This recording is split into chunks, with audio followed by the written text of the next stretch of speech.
Combien coûte l'immigration?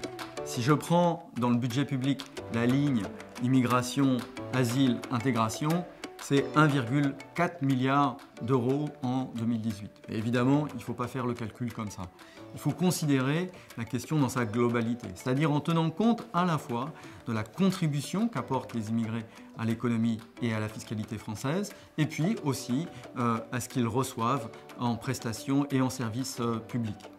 Donc quand on fait ce calcul, on s'aperçoit que dans la plupart des pays de l'OCDE, les immigrés contribuent plus en impôts, en taxes et en cotisations sociales qu'ils ne reçoivent en prestations individuelles, c'est-à-dire en allocation chômage, en aide sociale, en aide au logement ou même en retraite.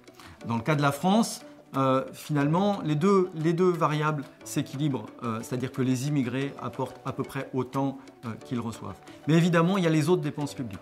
Il faut tenir compte de l'éducation, de la santé, il faut tenir compte évidemment des dépenses régaliennes, police, justice et d'autres dépenses publiques.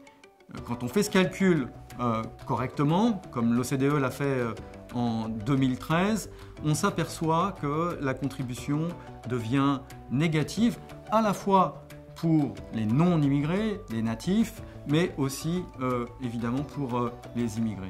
C'est le résultat de budgets publics qui sont en déficit dans la plupart des pays de l'OCDE et en France depuis 1974.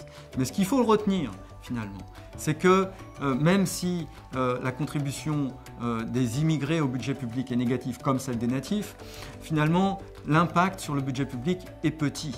C'est environ un demi-point de PIB dans le cas de la France.